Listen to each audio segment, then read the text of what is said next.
بسم الله الرحمن الرحيم الحمد لله رب العالمين والصلاة والسلام على سيد الأنبياء والمرسلين محمد وآله وأصحابه أجمعين اما بعد.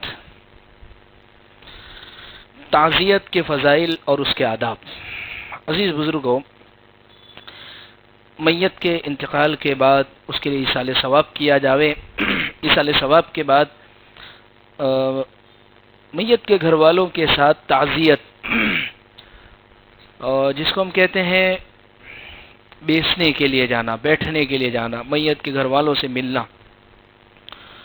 تو شریعت کی نگاہ میں یہ عمل کتنا پسندیدہ ہے اور اس کے کیا آداب ہیں، وہ چند باتیں ذکر کرنی ہیں. اور اسی طریقے سے چند وہ مسائل بھی ذکر کرنے ہیں جو ہمارے درمیان میں صرف مشہور ہے، اس کی حقیقت کچھ نہیں ہے.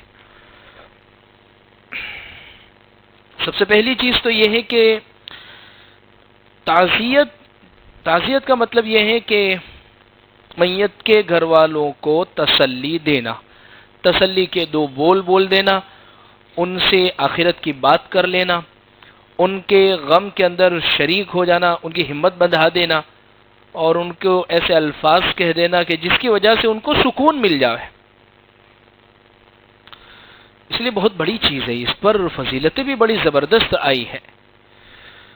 تو الغرض عزیز بزرگوں، علامہ شامی رحمۃ اللہ علیہ فرماتے ہیں تعزیت کرنا مردوں اور عورتوں کے لیے مستحب ہے،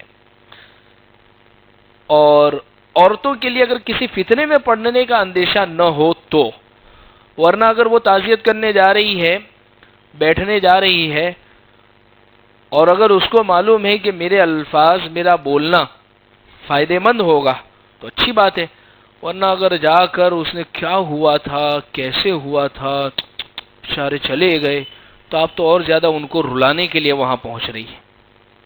تسلی دینا ہے. اسی ہے بعض مرتبہ عورتیں پوچھنے کے لیے، یعنی ہر نئی آنے والی عورت کو پھر الگ سے نیا بتانا پڑتا ہے کہ بھئی یہ ہوا تھا، فلاں ہوا تھا، اس طریقے سے، یعنی ہر مرتبہ ایک غم پھر سے نیا تازہ ہو جایا کرتا ہے. تو یہ تعزیت نہیں، یہ تو اور اس کو رلانا ہوا ہے. تعزیت کا مطلب بس ان للہ ما اخذ ولہ ما اعطى. اور اس پر ثواب اتنا زبردست ہے کہ حضرت سعد ابن ابی وقاص رضی اللہ عنہ فرماتے ہیں کہ پیارے آقا نے فرمایا کہ مومن کا حال بڑا عجیب ہے. اگر اس کو کوئی راحت پہنچتی ہے اور اس پر وہ یہ فضیلت ہے، مومن کو راحت پہنچی، بھائی سکون ہے زندگی میں، کوئی تکلیف نہیں، اور اس پر وہ کہتا ہے اللہ تیرا بہت شکر ہے، کبھی 2 رکعت نماز پڑھ لی اس نسبت سے، کبھی اللہ کے راستے میں دے دیا کہ اللہ بہت سکون، بہت اچھی حالات میں زندگی ہے. پیارے آقا فرماتے ہیں کہ یہ شکر ادا کرنا بھی اس کے لیے خیر بنتا ہے. اور اگر اس کو کوئی مصیبت پہنچی، کوئی تکلیف، اور ایسے موقع پر وہ صبر کرتا ہے، یہ صبر کرنا بھی اس کے لیے خیر کا باعث. یعنی مومن کے اگر ایک الفاظ میں کہا جائے دونوں ہاتھ میں لڈو ہے.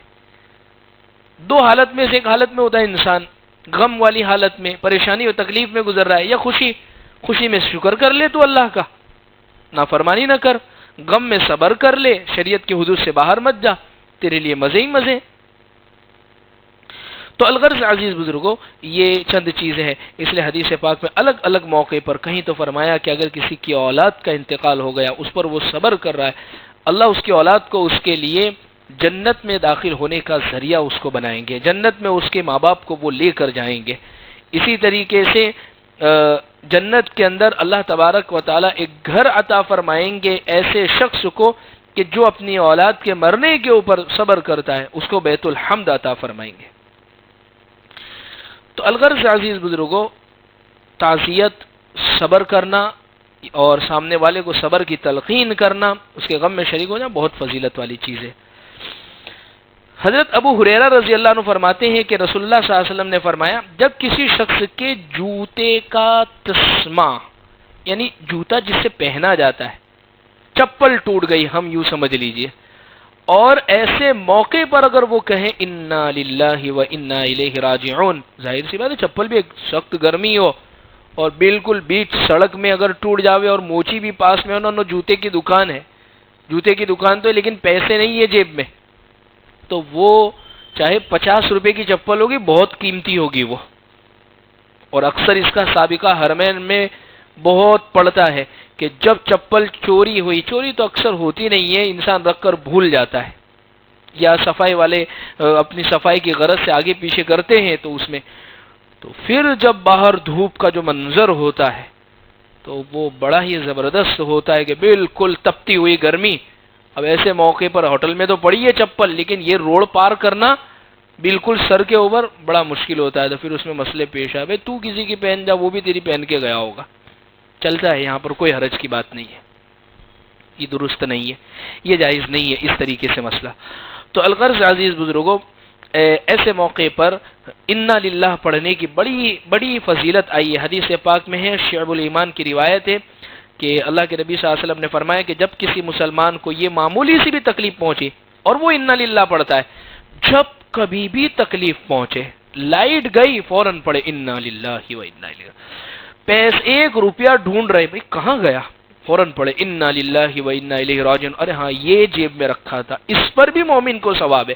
یعنی مومن کی پیشانی پر سل پڑا اور اس نے پڑھا انا للہ، اللہ اس پر بھی اس کو ثواب عطا فرماتے.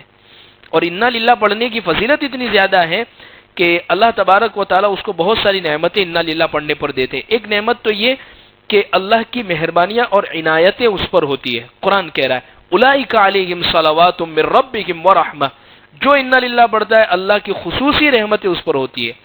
دوسری چیز، ہر مرتبہ انا للہ پڑھے گا، ہر مرتبہ الگ ثواب ملے گا. تیسری چیز کہ ظاہر سی بات ہے انا للہ کیوں پڑھا، کوئی نقصان ہوا ہے، کوئی تکلیف ہوئی ہے، اللہ اس تکلیف کا، اس نقصان کا بہترین بدلہ اس کو عطا فرمائیں گے انا للہ پڑھنے کی وجہ سے. اسی طریقے سے مصیبت کا جو تکلیف پہنچی ہے اس کا نعم البدل، یعنی اس سے اچھا بدلہ اس کو دے دیں گے. اس لیے انا للہ بھی پڑھے، اور ساتھ میں ایک اور دعا ہے، یعنی میت کے گھر جائیں تو کچھ الفاظ جو ان کو نہیں آتے ان کو سکھا کر آئے، ان کو کہے آپ یہ پڑھیے، انشاءاللہ اس سے آپ کی اہلیہ کو یا بھائی صاحب کو جن کا انتقال ہو گیا ان کو بہت درجات بلند ہو گئے.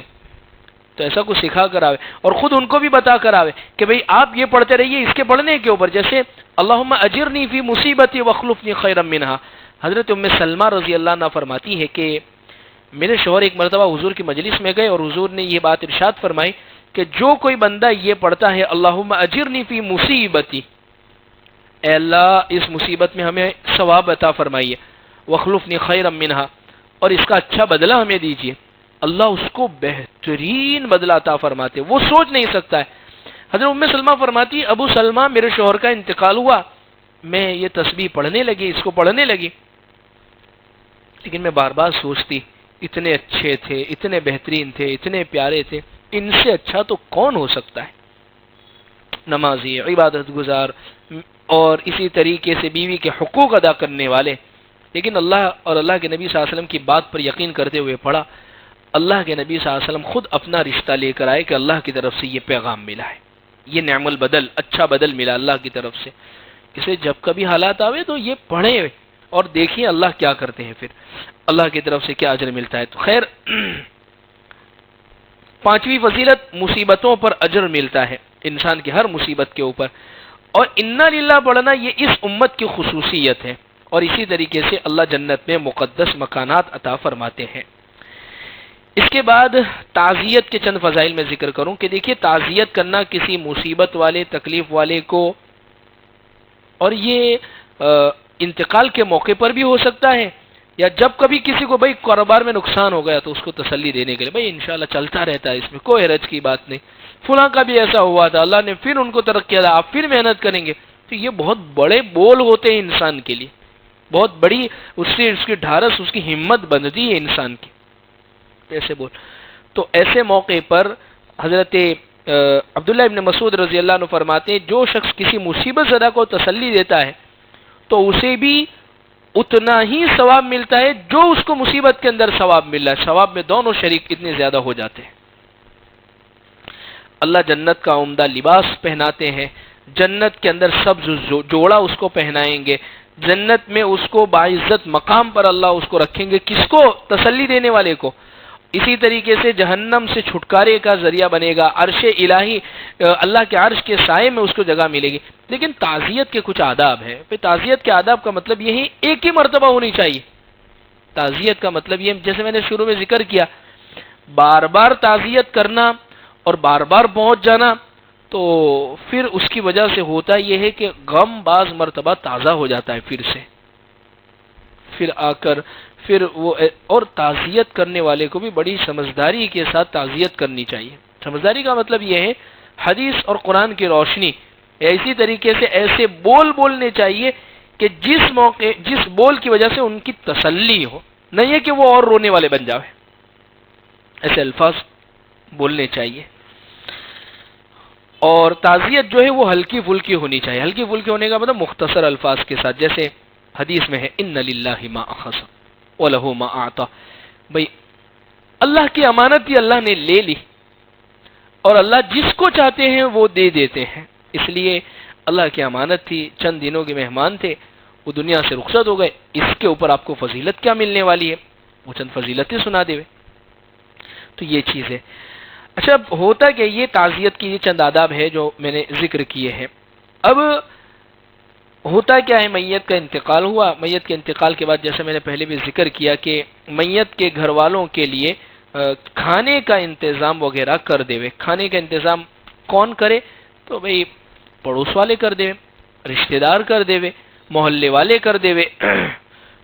اس لیے کہ جب حضرت جعفر رضی اللہ عنہ کا انتقال کی خبر آئی تو اللہ کے نبی صلی اللہ علیہ وسلم نے اہل بیت سے کہا کہ جعفر کے گھر والوں کے لیے، ان کی گھرانے کے لیے کھانا تیار کرو، اس لیے کہ ایک ایسا حادثہ ان کے ساتھ پیش آیا ہے جو انہیں کھانا پکانے سے باز رکھتا ہے۔ ظاہر سی بات ہے، کون چولہا جلا کر بیٹھے۔ اچھا، چولہے کی بات یاد آئی تو میں ایک بات اور ذکر کر دوں۔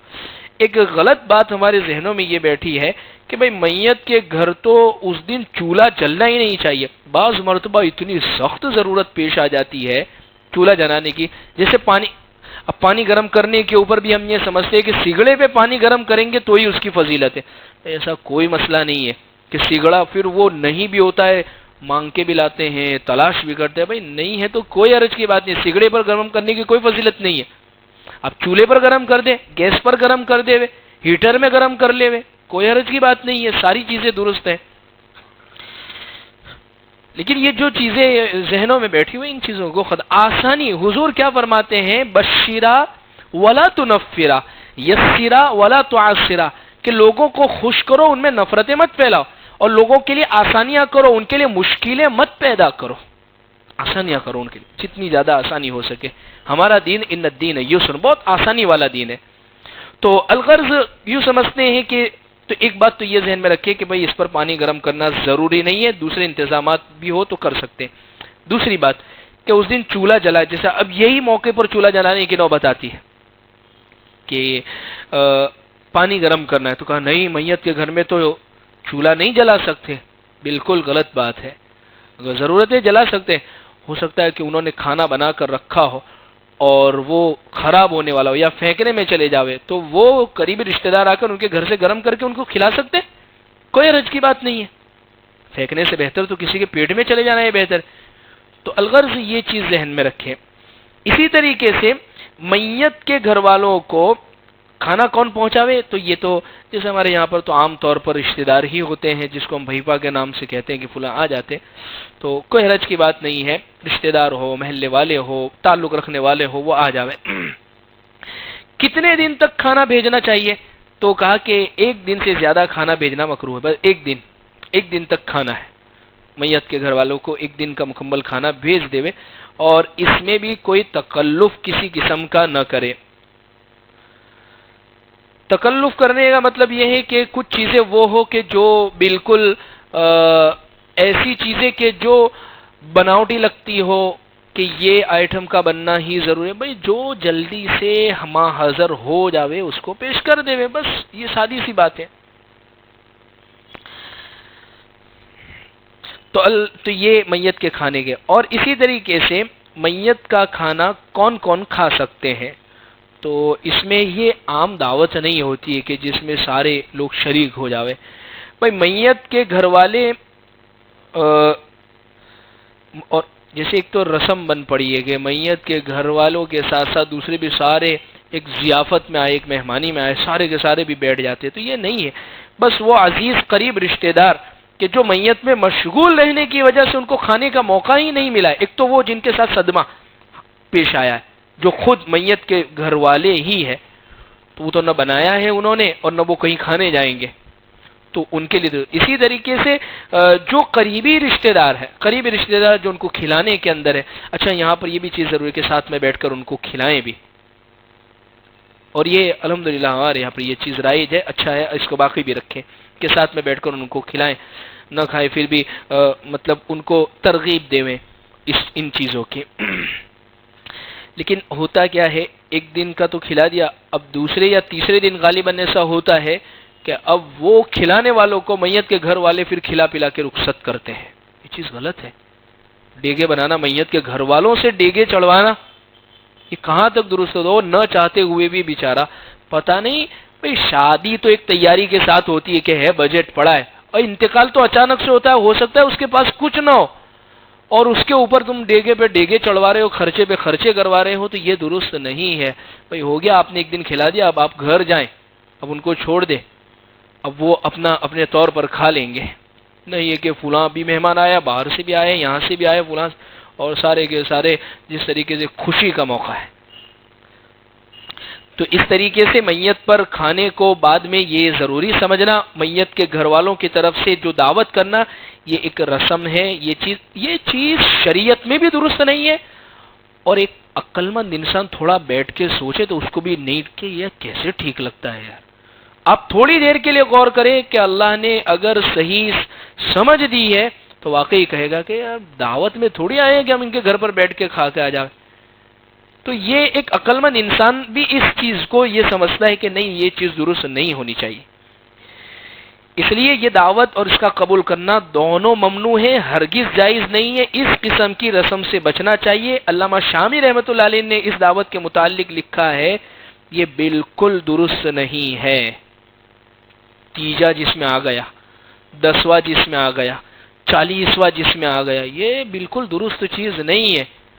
بھئی دیکھیے، ایک سیدھی سی بات ہے، کھانا اور دیگے کب بنتی ہے؟ وہ جب بنتی ہے جب خوشی کا موقع ہو. دعوتیں کب دی جاتی ہے؟ بھائی آئے کھانے کے لیے، جب خوشی کا موقع. بھئی یہ میت کوئی خوشی کا موقع ہے؟ انتقال کے موقع کے اوپر دعوتیں. چلیے مان لیجئے کہ بھئی ہم کھانا اس لیے کھلاتے ہیں میت کو ایصال ثواب کرنے کے لیے، میت کو ثواب پہنچانے کے لیے. تو ثواب پہنچانے کے لیے کھانا کھلانا درست ہے، لیکن وہ کھانے کے حقدار کون ہے؟ غریب، یتیم، فقیر، مسکین. یہاں تو ہوتا ہے یہ تیار ہو کے آتے جانے شادی میں آئے کھانے کے لیے، اور ذرا بھی شرم بھی نہیں آتی ایسے کھانے ایسی دیگوں پر بیٹھتے ہوئے. اس لیے تھوڑی بہت ان چیزوں کے اندر شرم رکھنی چاہیے کہ بھئی یہ کھانا درست نہیں ہے. کہاں جا رہے بھائی؟ آپ تو 40 میں تو وہاں کھانے کے لیے جا رہے ہیں. اور کوئی بات نہیں، 40 میت کے گھر والوں میں کھانے کے لیے جا رہے ہیں. بلکہ پہلے تو میت کے گھر والوں ہی کو اس کو بالکل ہی ختم ہی کر دینا چاہیے کہ یہ درست ہی نہیں ہے. ایک عقل سے بھی سوچے. اصل مسئلہ یہ ہے کہ جب ایسی چیزیں بیان کی جاتی ہے تو فوراً یہ ان کے والے، بھئی یہ ایک شریعت کا مسئلہ ہے. آپ عقل تو لگاؤ کہ عقل تمہاری کیا کہتی ہے کہ ایسے موقع پر کھانا درست ہے، کھلانا درست ہے، دیگے چڑھانا. اور وہ دیگے بھی وہ آ کے کھائے گا کہ جو کار لے کے آ رہا ہے اور کھا کے جا رہا ہے. یہ کوئی بات درست ہوئی؟ تو یہ چیزیں درست نہیں ہیں، ان چیزوں کو نہیں کرنا چاہیے. اسی طریقے سے بعض مرتبہ یہ سمجھتے ہیں کہ بھئی میت کی روح بھٹکتی ہے اور میت کی روح گھر پر آتی ہے. یہ بالکل غلط عقیدہ ہے. کسی شکل کے اندر میت کی روح، بعض مرتبہ ایسا سمجھتے ہیں کہ بھئی جمعرات کے دن، جسے اکثر ہوتا ہے نا کہ جمعرات کے دن شام کے وقت وہ تقسیم کی جاتی ہے، بھوگ جس کو کہتے ہیں، کہ وہ تقسیم کیا جائے. بھئی کیوں؟ میت روح گھر پر آتی ہے تو وہ اس طریقے سے. تو یہ چیز بالکل درست نہیں ہے. میت کی روحیں کبھی بھی روح کا بھٹکنا، یہ تو شریعت میں مسئلہ ہی نہیں ہے ہمارا. ایسے عقیدوں کا رکھ لینا تو پھر ہم میں اور غیر مسلموں میں کیا فرق رہے گا کہ روح بھٹک رہی ہے؟ وہ روح اپنے مستقر پر، اپنی جگہ پر پہنچ گئی ہے. بعض یہ سمجھتے ہیں بھئی خودکشی میں انتقال ہوا اس لیے اس کی روح بھٹکتی ہے اور بار بار آتی ہے. غلط عقیدہ ہے.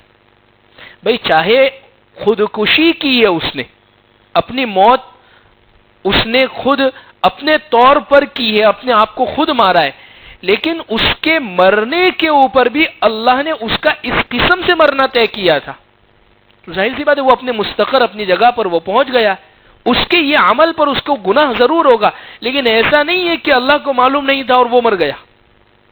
جیسے ہم بعض مرتبہ کہتے تھے نا کہ اس کے فرشتوں کو بھی خبر نہیں ہوئی ایسا کام کرا ہے. یہ غلط ہے ایسے جملے بولنا.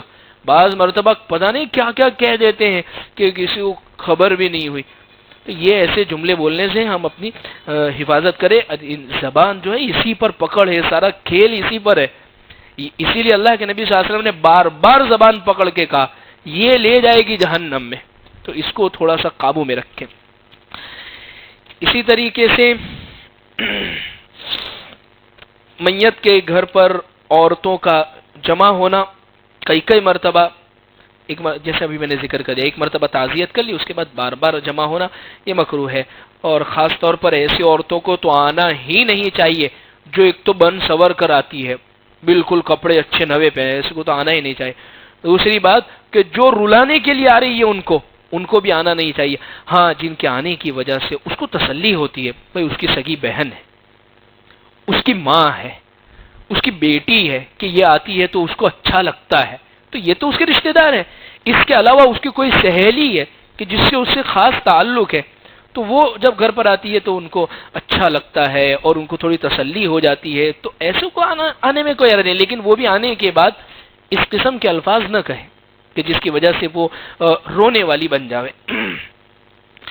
اسی طریقے سے ایک بات میں یہاں پر یہ بھی ذکر کروں، کسی رشتہ دار کی موت پر سوگ منانا کتنے دن تک درست ہے؟